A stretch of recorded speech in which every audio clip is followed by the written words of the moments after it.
Hey everybody, it is Brian Nutter at Summit Racing Equipment, and today we've brought on a couple special guests.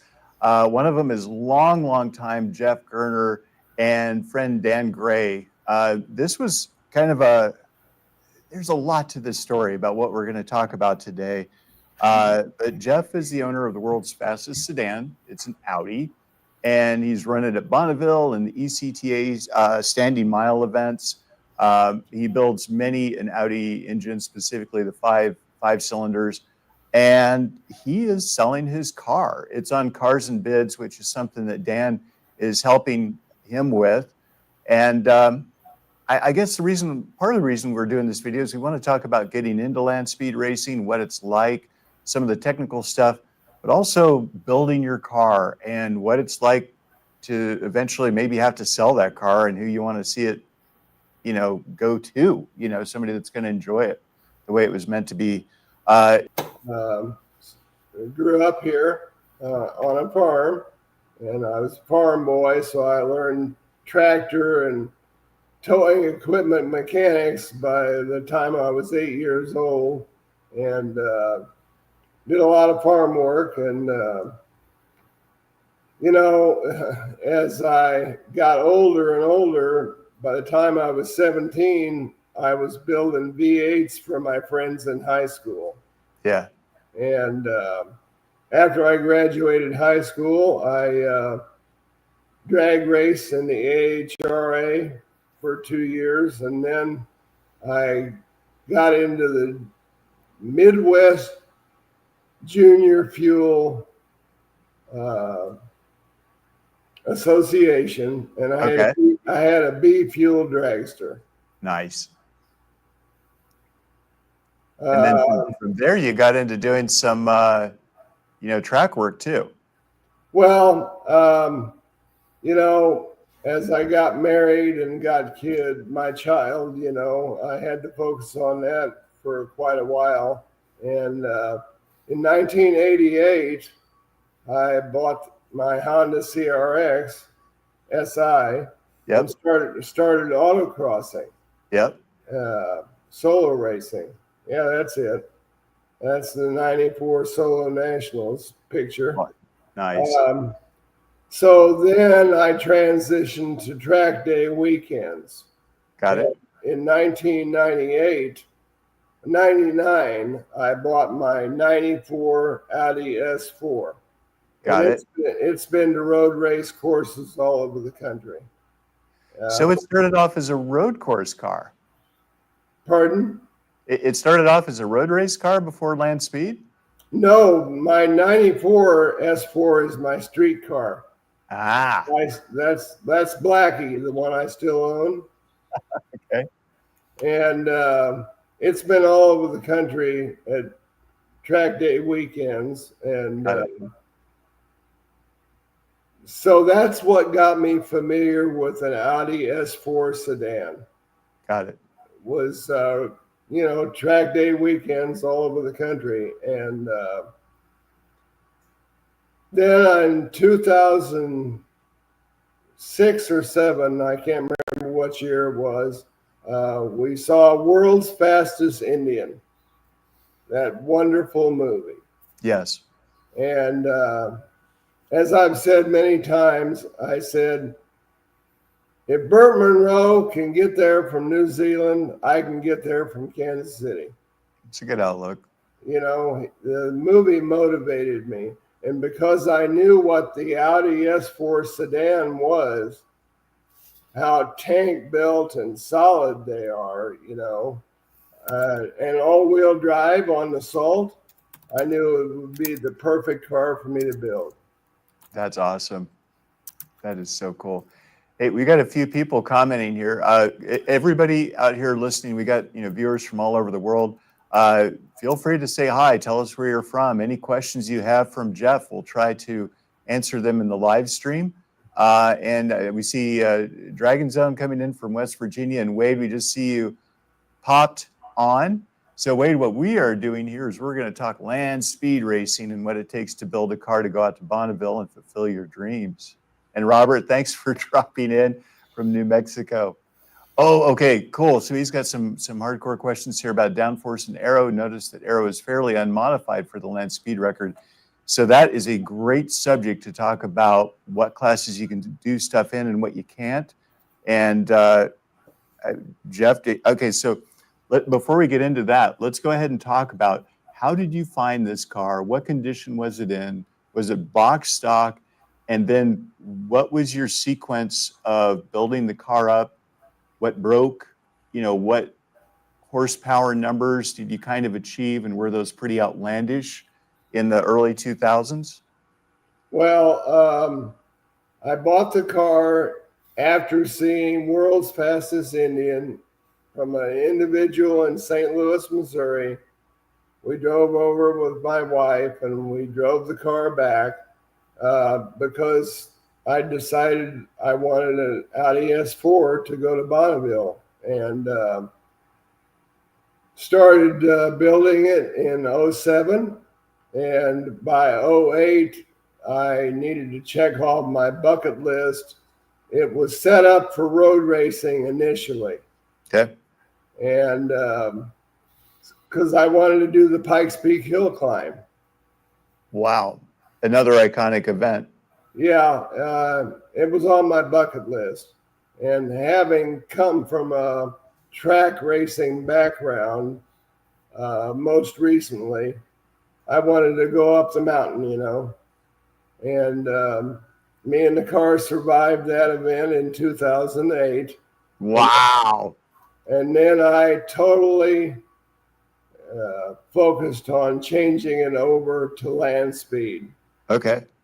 And, in 2007, I built the roll cage inside myself. I did all the painting and paint prep and all that stuff myself. And obviously, after you stop road racing, you got to change the suspension for going across the salt. Right. So I lowered the car as low as it can go with the half shaft angles, so they wouldn't be too upright. Got And it. the car sits really low.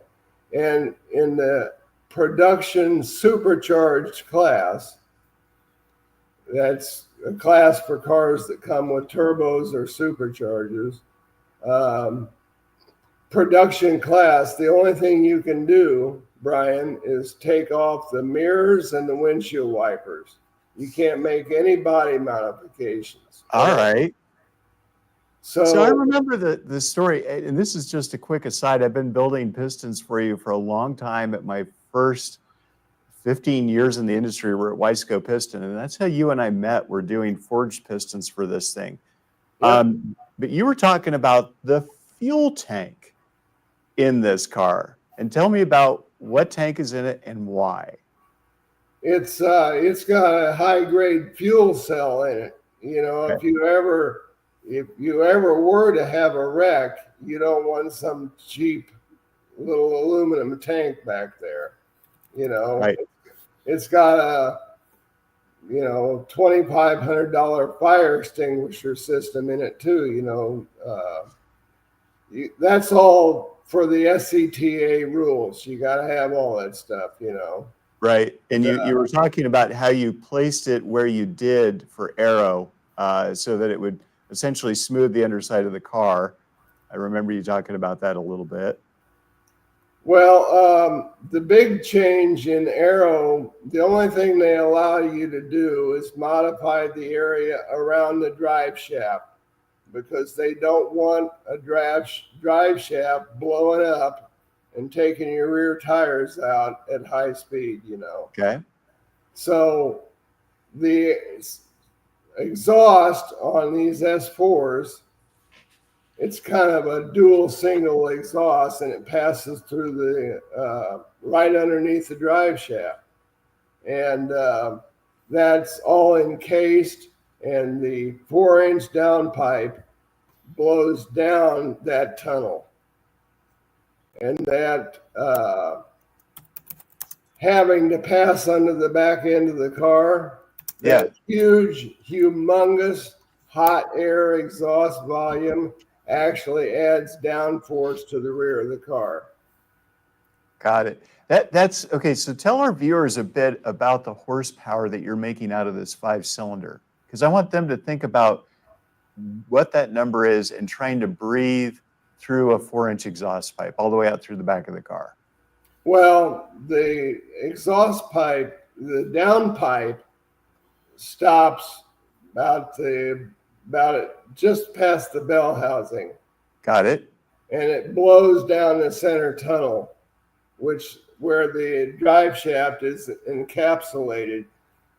People can look at the pictures that Dan has on the auction and see the bottom side of the car, and it's I just sent a couple in. I don't know if they'll make it in time, but they are on the auction, showing the tunnel, and the drive shaft is covered up to the point where somebody actually asked if the car had been converted to front wheel drive. So I love it. It is, So it is still all wheel. That's cool. So one of the coolest things about Racing Bonneville is all the classes, and then what you're allowed to do, what you're not allowed to do, but then reading the rules. And that's one of my favorite things about people that do land speed racing is reading the rules. All right, so back to the horsepower number. Tell us about where you started and the changes that you've made over the years. Well, in 2009, when we took it to Bonneville for the first time, it had a relatively small GT40 Garrett turbo on it, and it was making 725.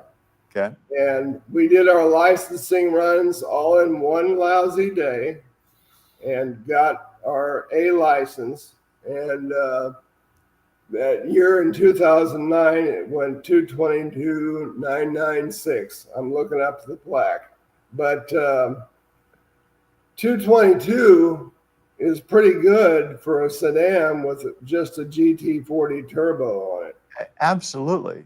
And you're able to put down the power, which is something that a lot of people cannot do. I was recently out there myself, and a lot of the competitors were having a problem putting it down. But can you tell the viewers, for that, those that don't know, how long the course is, how it's timed in terms of average speed and, exit speed and things like that, where you eventually went 261 miles an hour with this thing? Can you explain that a bit? Yeah, in 2009, we stayed on a 3-mile course because that was plenty of distance. It was nice dry salt that year. That was plenty of distance to go as fast as the car would go. As we graduated to the bigger turbo and got in 2011, we broke the record. But on the backup run, I was still running a stock oil pump, and the red line that year was 9,500 RPM. Okay. And the oil pump failed on the backup run. So over the winter of 2011 and spring of 2012, pardon me, I completely converted the engine to dry sump.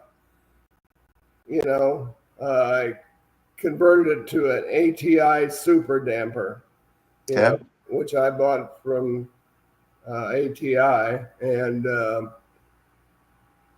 we worked on a integrated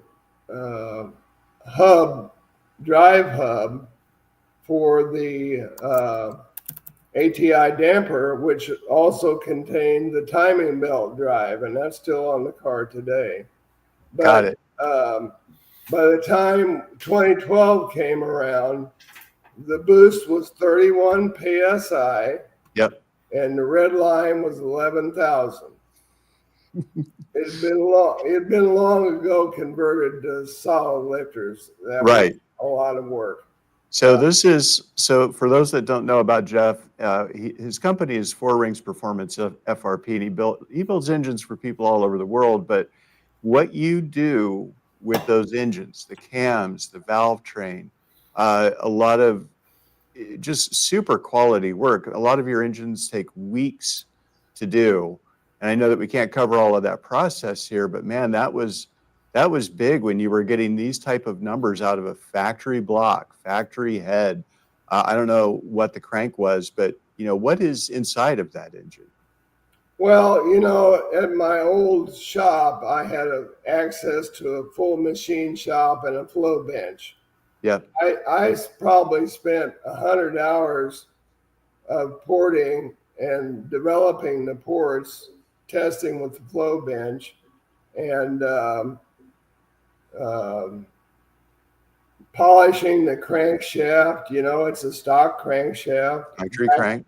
Back then, a factory crank, which is an ungodly high quality forged steel crankshaft in these motors. And I had slicked up the crank and was running powder rods. Brian Potter, great guy. Yeah, and Lysco pistons that I developed with you. Yep. And that was the first year that we ran the Nutter Hump pistons. My claim to fame is the Nutter Hump pistons. So a whole video at some point. The designated gasoline in Bonneville that they used to bring out there was 118 octane. Ah. And so we had 10.6 to 1 compression. Yep. And 31 pounds of boost. Gotta love it. Were you still, by that time, what did you decide to do for turbo by that point? That was a Garrett 4202. Okay.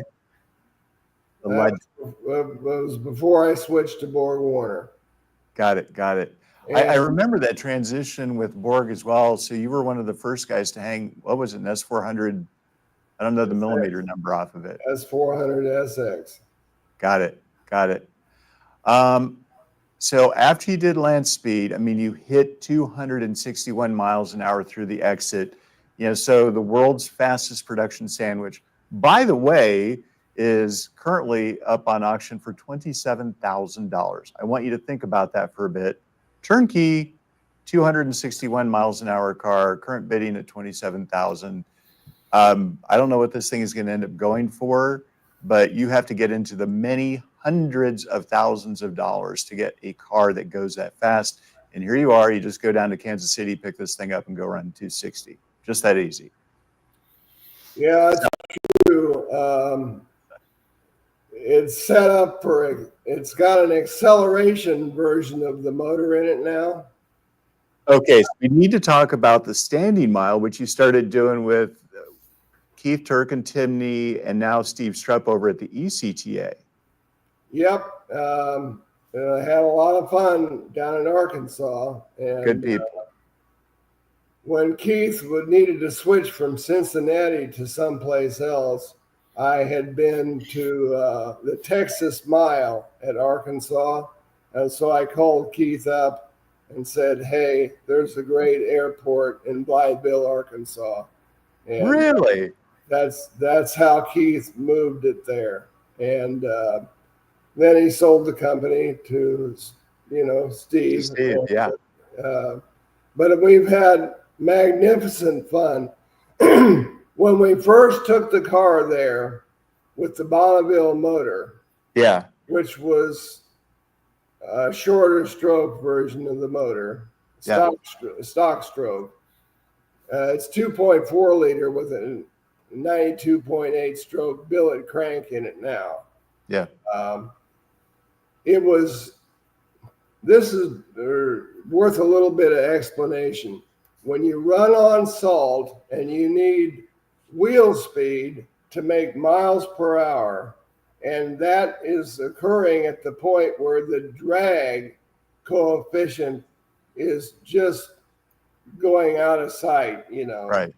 The motor has to fight the drag coefficient.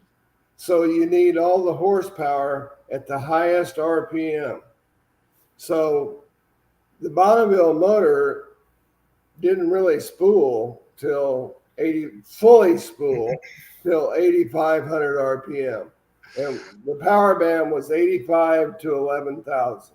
All right, so 2,000 RPM past the factory red line is where it started to spool or really Yeah. spool. Cool. Yeah, I think the factory is 7,200. Okay. All right, so now we get into the standing mile version of the engine, which now you're looking to go more drag racing, except for you're still going a mile or more. Yes. What does that configuration look like? Well, it's I changed it, you know, accelerating off a standing starting line as opposed to having 4 miles. You got to get up on boost so much sooner. Right. So I converted the motor to a 92.8 stroke and advanced the cams even further, and did tuning different.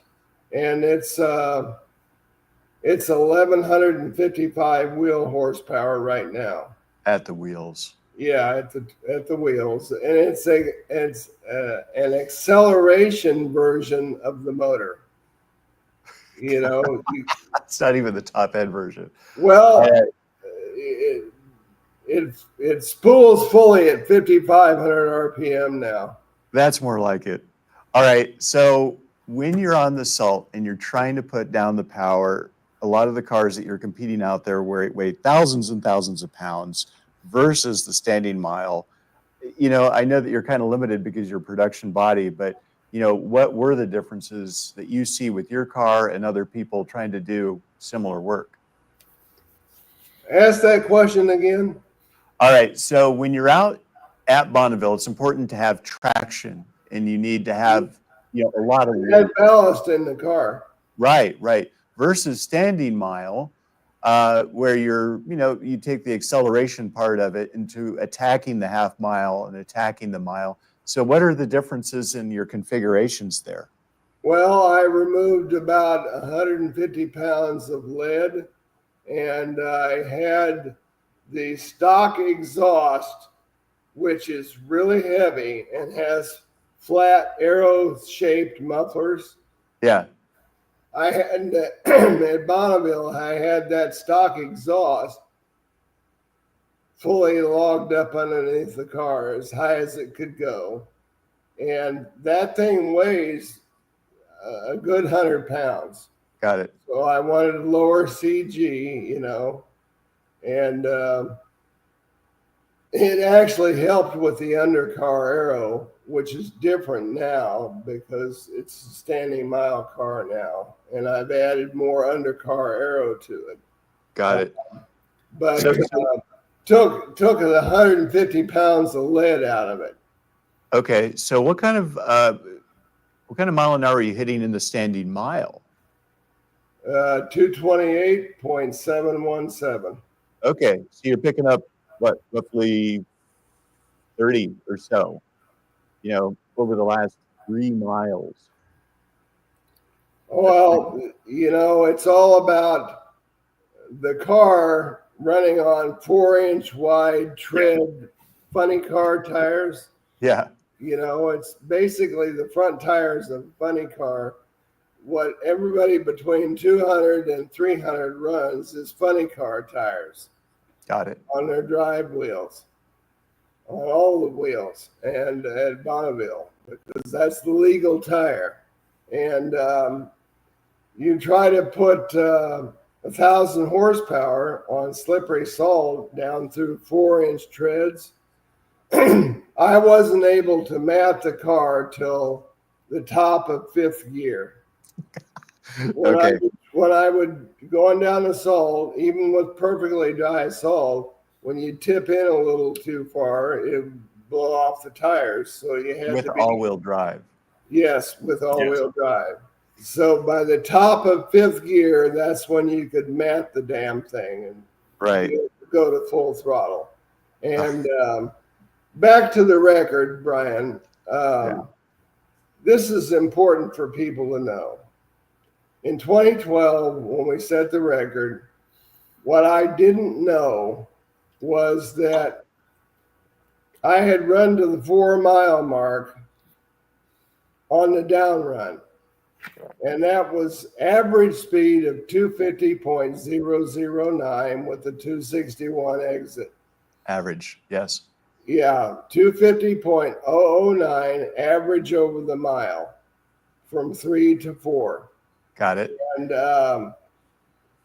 I wanted to take it a little easier on the motor on the backup run.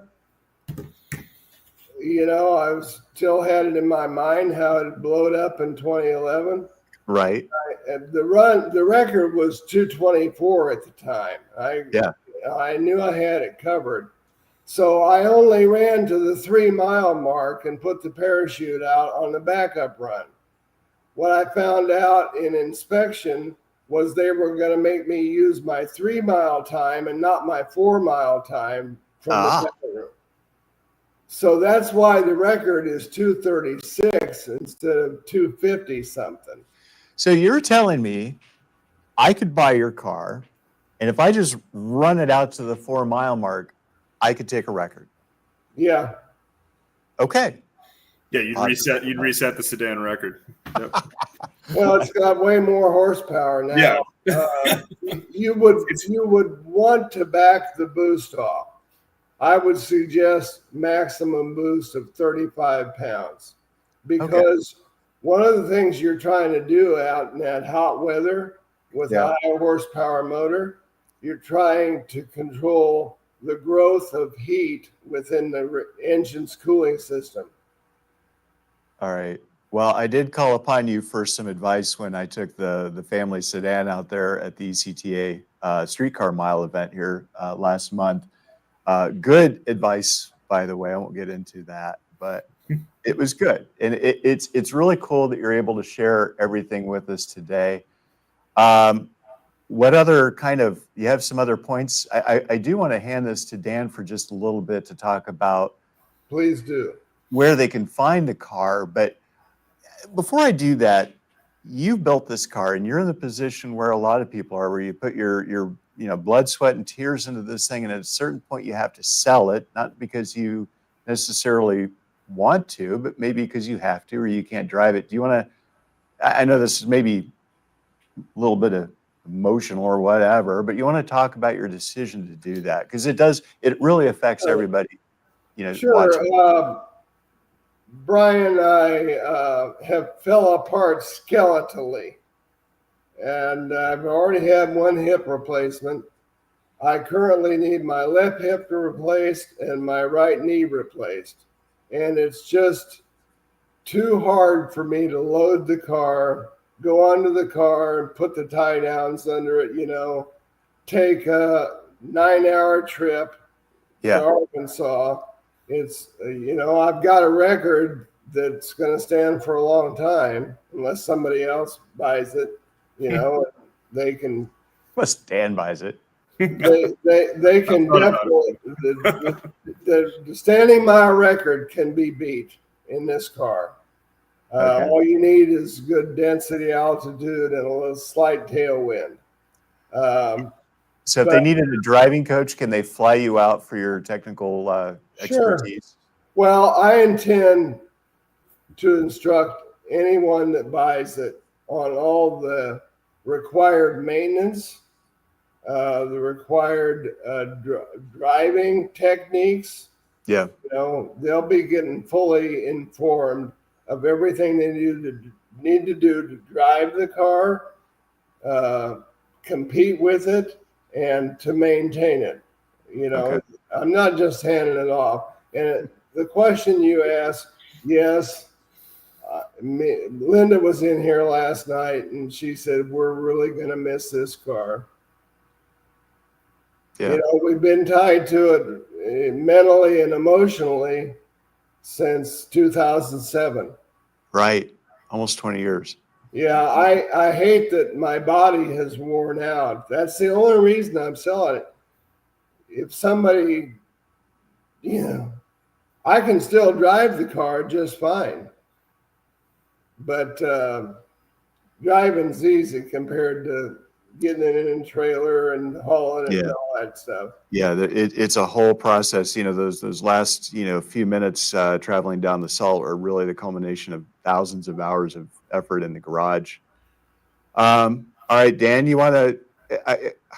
We should have introduced you a little bit earlier, but I'm glad you're part of this now. This is about Jeff and his car. So so introduce yourself a little bit. What I'm you here do. to help him. Yeah, you're a fan.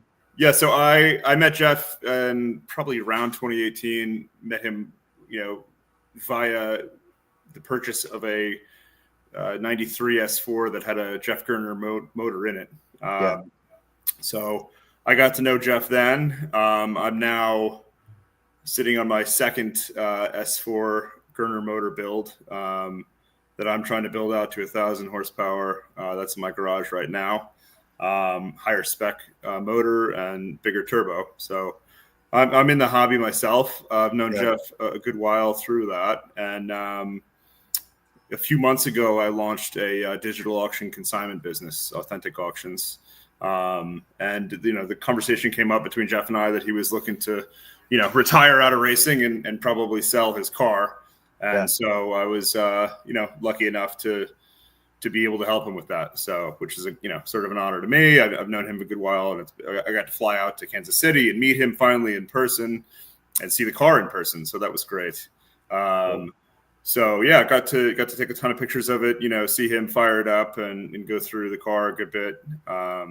And just to hear the thing in person, I promise you the videos do not do it justice. It shakes the house and the neighbors' houses as well. They're very kind neighbors for letting him not complaining that he fires that thing up and pulls it out. So brought the car to auction. We've partnered with Cars and Bids. They were very excited to host the car.